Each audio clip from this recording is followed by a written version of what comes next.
Tapi Bapak bisa pastikan Pak bahwa Peggy saat kejadian di tanggal 26 Agustus itu berada di sini Pak? Sampai finishing itu ada Pak Rudi, Peggy, Robi, Ibnu sampai selesai. Sampai selesai mereka di sini? Di sini. Kalau memang tidak ada masalah, kenapa Peggy ketika dikenalkan ke ibu kos yang di Bandung dengan nama Robi? Saya tidak ikutan geng apa-apa. Apakah Anda memperkosa? Tidak, sama sekali. Jadi bukannya Peggy berganti nama, enggak ya, setahu saya Peggy ya Peggy, Robi ya Robi, beda orang gitu.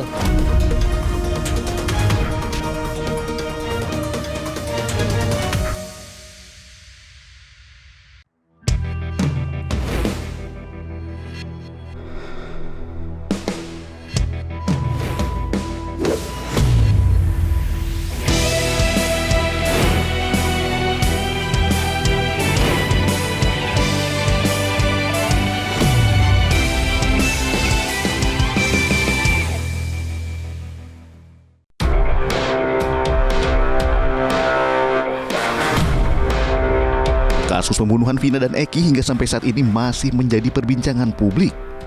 Pembunuhan dua sejoli ini sebenarnya terjadi pada bulan Agustus tahun 2016 silam. Namun kasus ini kembali ramai menjadi pemberitaan media massa setelah diadopsi menjadi film layar lebar. Seiring dibukanya kembali kasus ini, fakta-fakta baru kemudian bermunculan. Peggy Setiawan yang ditetapkan tersangka sejak viralnya kembali kasus pembunuhan Vina dan Eki, hari ini mengawali perlawanannya dengan mengajukan pra-peradilan.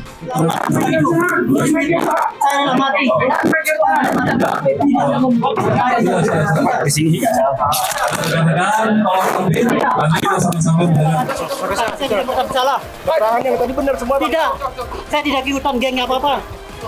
Apakah Anda memperkosa? Tidak, sama sekali. Ini adalah fitnah. Kalian jadi saksi jika saya ada apa-apa. Saya dalam hati, Pak. Namun sidang perdana pra-peradilan Peggy Setiawan urung dilaksanakan lantaran pihak termohon dalam hal ini Polda Jawa Barat tidak hadir dalam persidangan. Di sidang pertama ini rela sudah dikirimkan kepada termohon, sudah sah ya, sudah nyampe. Tapi sampai jadwal yang telah ditetapkan jam 9, sekarang juga sudah lebih 20 menit. Berarti termohon tidak hadir. Kita panggil sekali lagi kepada termohon untuk hadir. Kalau minggu depan tidak hadir, kita lewati. Ya, seperti itu ya. Karena kita sudah manggil secara patuh, jangan sampai yang bersangkutan membuang-buang waktu. Yang namanya peradilan kita harus kejar 7 hari kerja ya. Hari Senin dimulai, maksimal hari Selasa. Saya agendakan hari Seninnya sudah. Terima kasih. Kuasa hukum Peggy yang kecewa pun menduga jika pra-peradilan ditunda diduga akibat adanya upaya dari pihak Polda Jabar untuk mempercepat proses P21. Namun sebelumnya, dalam program Rakyat Bersuara, Irjen Pol Purnawirawan Ariyanto Sutadi penasihat Kapolri menanggapi terkait pra-peradilan Peggy dan penyerahan berkas ke Kejati Jawa Barat oleh penyidik. Menurutnya, tim kejaksaan tidak mungkin langsung P21-kan berkas dari penyidik, karena setidaknya butuh waktu 14 hari untuk memeriksa berkas dari penyidik.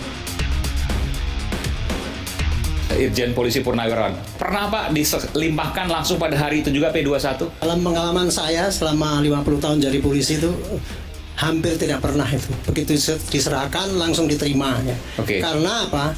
Karena tugas jaksa itu adalah meneliti daripada berkas perkara. Oke. Dan dia menelitinya tidak sembarangan karena itu tanggung jawab dia nanti. Apabila dia mengatakan itu sudah lengkap, itu berarti dia sudah menanggung bahwa itu semuanya benar. Paling cepat berapa hari Pak biasanya? Paling cepat yang Bapak pernah tahu?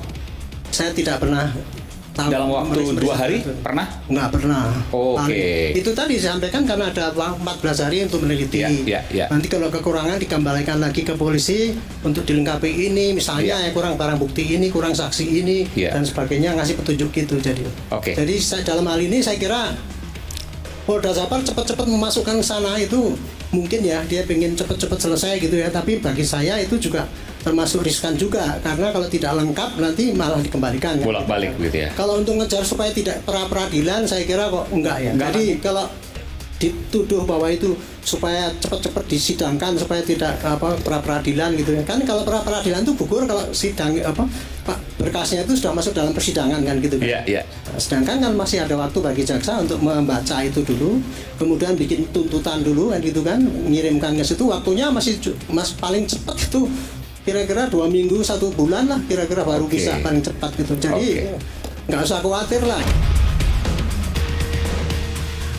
Kaitannya dengan pra peradilan. Peggy Setiawan ini ciri-cirinya berbeda, sehingga ya kalau berdasarkan putusan pengadilan ya kemudian ditindaklanjuti oleh Polda Jawa Barat, DPO-nya itu Peggy alias Peron itu yang ciri-cirinya rambutnya keriting, bukan Peggy Setiawan.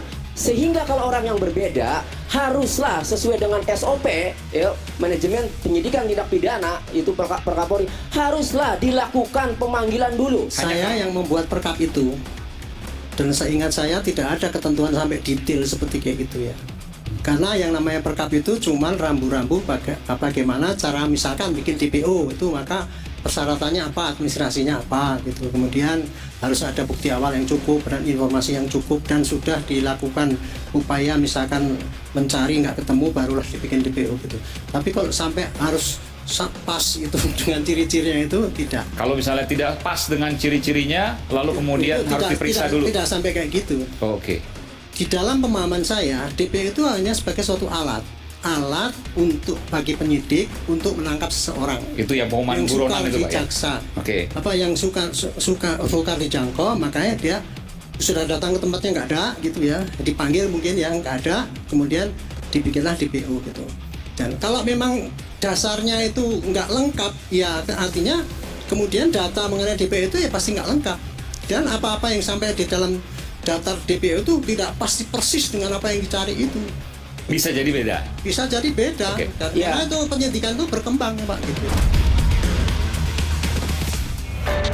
Sebelumnya, 4 terpidana lain yang masih mendekam di balik jeruji, yakni Suprianto, Eka Sandi, Hadi Saputra, dan Aditya Wardana, kabarnya akan mengajukan peninjauan kembali ke Mahkamah Agung melalui kuasa hukumnya dari DPN Peradi.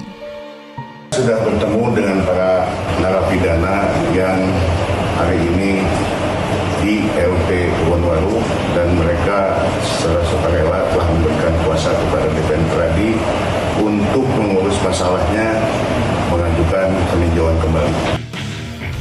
Selain para terpidana yang ramai-ramai mencabut pengakuannya pada tahun 2016 silam, seorang saksi bernama Liga Akbar saat ini ia telah mencabut kesaksiannya dalam berita acara pemeriksaan di tahap penyidikan 8 tahun silam.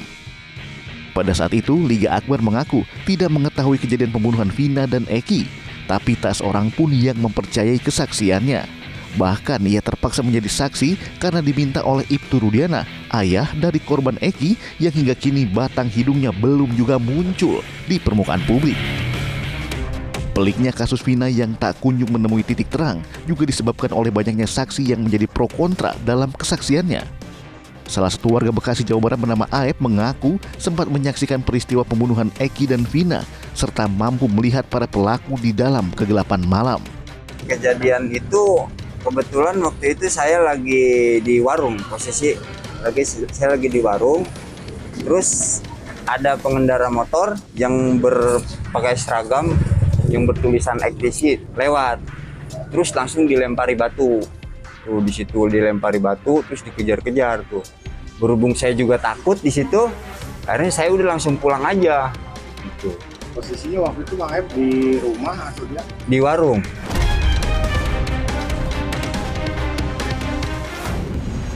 Sontak saja kesaksian Aep mendapat bantahan getir dari seorang warga asli Cirebon yang tinggal di Jalan Gang Bakti 2 bernama Ferry.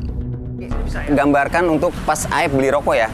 Okay. Ini warung dari 2015 juga udah ada. Oh, di sini beli rokoknya? Makanya kesaksian Aep kan kita nggak tahu dari sebelah mana Aep beli rokok. Nah, di sini. Ini warungnya dan itu TKP-nya. TKP pas anak-anak nongkrong. Oke. Jadi bisa dilihat ya. Dari sini ke sana. Di siang hari. Anda menduga warung yang mana disebutkan Aep melihat ada pergerakan, ada aktivitas para pemuda itu dari sini?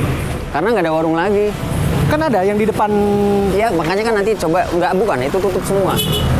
Jam berapa?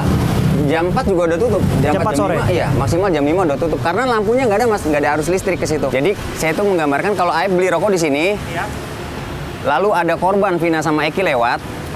Setelah itu dilempari batu. Betul. Nah, itu benar ceritanya karena korban adanya di flyover.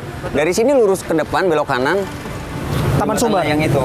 Iya. Oke, jadi ini adalah jalan perjuangan menuju ke Taman Sumber. Iya. Jarak kami dengan warung ini, dengan tempat kerja Aep ini kira-kira berapa jauh? Oh, lumayan jauh ini. Lumayan jauh.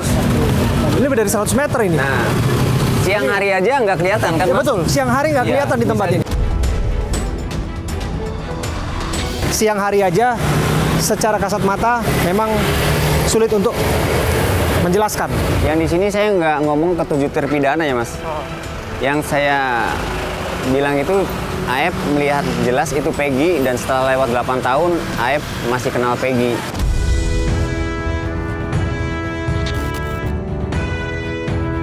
Semberawutnya kasus Vina dan Eki memantik kami berpikir keras untuk menyatukan satu persatu kepingan cerita yang telah tercecer selama 8 tahun. Kami sempat menemui Rana alias Piying yang juga seorang saksi dalam kasus ini. Kepada kami, Piying mengaku melihat Vina dan Eki tengah cekcok bersama temannya. Bapak bisa ceritakan, Pak? Saya di Jalan Layang, itu ada motor kejar-kejaran. Motor 2. Nah, pas di tanjakan itu dia berantem. Nah, berarti kan kanan jalan, saya kan kiri jalan. Tadi saya berhenti di pinggir. Berarti yang boncengan ini Vina dan motor satu lagi itu ke arah Sumber? Iya, arah Sumber. Gitu. Ya kalau nomor polisi kita nggak sempat lihat sih. Cuman kan motor kan semua, karena kan di sebelahnya berantem. Ya adanya di posisi toar-toar itu yang ada pot. Yang Parator ya, berarti. Iya. Ya saya kan bilang, kamu tuh masih anak sekolah, jangan berantem-berantem. Ini kan malam, sana pulang. Nah, dia kan sempat udah tuh pas ditera itu nggak berantem. Nah, saya kan masih nunggu. Pas dia kan turun lagi, arah balik lagi turun. Mereka bubar setelah Bapak lerai? Iya turun lagi, berdua. Nah, kita kan langsung arah Kali Tanjung itu tuh. Nah kan terus balik lagi ya nggak ada orang berantem. Yang Bapak lihat itu betul Vina dan Eki, wajahnya seperti yang setelah Bapak lihat saat ini, Pak? Iya, Vina karo Eki yang itu, yang berantem tuh. Bapak pun katanya sempat diperiksa ya, Pak? Oh iya, sempat periksa Polda Bandung. Apa yang ditanyakan kepada Bapak? Ya ditanyakan kan, lihat kejadian nggak? Ya lihat, Pak, berantem. Orang 4 tuh, perempuan 1, laki-laki 3. Gitu kan di Bandung kan diketik langsung itu. Di BAP oleh polisi? Iya, di BAP polisi itu di Polda Bandung. Bapak ikut sidang waktu itu, Pak? Di Cirebon ikut. Di Cirebon ikut sidang? Ikut sidang 2 kali. Bapak ikut sidang 2 kali? Iya. Di sidang itu Bapak dihadapan dengan, kan ada yang sekarang ditahan nih, Pak? Iya. Dihadapan dengan mereka? Dihadapkan. Bapak sendiri kan melihat nih, iya. 5 orang itu? 7. Bukan 7 orang, bukan iya. mereka ya, Pak? Ya bukan, ya. Orang kayak di sidang kan dihadapin orang 7 tuh. Bapak... Kan disumpah Quran kitanya tuh. Bapak yakin benar ya? Iya, bukan. 7 orang itu? Bukan. Maupun Peggy yang saat ini ditahan, iya. Bukan itu, Pak? Bukan. Waktu disidang oleh hakim, apa yang ditanyakan kepada Bapak, Pak? Ya tanyakan, nanya yang berantem itu. Itu kan berantem kan orang 4, Pak. Ini kan orang 7. Kan beda. Tambah Vina Eki jadi iya. 9 ya? Iya, masa banyak kata saya tuh. Masa kita bohong? Kan itu kan orang 4, cuman 2 sama 2. Waktu di persidangan, Pak, barang bukti apa saja Bapak lihat waktu itu, Pak? Ya, barang bukti kayu. Balok? Iya, balok. Motor 7. Ada 7 motor? Iya, ada 7 motor. Sementara yang Bapak lerai hanya 2 motor? 2 motor.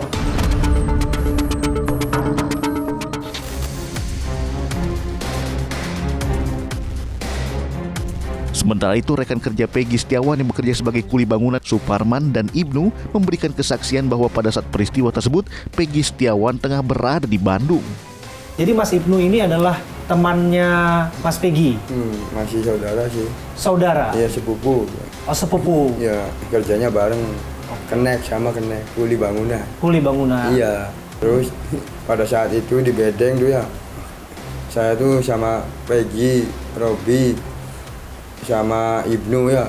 Peggy, Robi, Ibnu, terus Mas Suparman, Mas Bondol. Nah, Mas Bondol malam 27 Agustus ya pulang. Saya anter Ibnu, Peggy, Robi menganter orang 3 tuh. Ibnu, Peggy, Robi menganter si Bondol. Terus dari Bedeng sampai menuju Jalan Raya, Pak.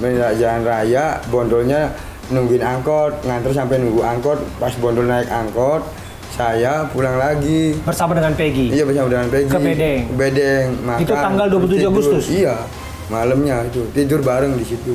Oke, dan disitulah yang disebutkan Bondol sempat pulang dan kemudian disebutkan dia melihat ada insiden kecelakaan itu? Iya. Oke.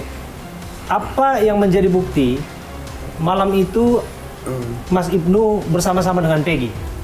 Karena Peggy ada di situ, Pak, di Bandung. Peggy pulang ke Cirebon kapan? Ya setahu saya sih inget nih ya, Desember. Desember? Akhir Desember. Jadi selama Agustus sampai Desember itu nggak pernah pulang Nggak Cirebon? pernah pulang. Setahu saya itu. Jadi kontrak untuk kuli bangunannya berapa lama sebetulnya, Mas? Kontraknya? Iya. Ya, kontrak bangunnya?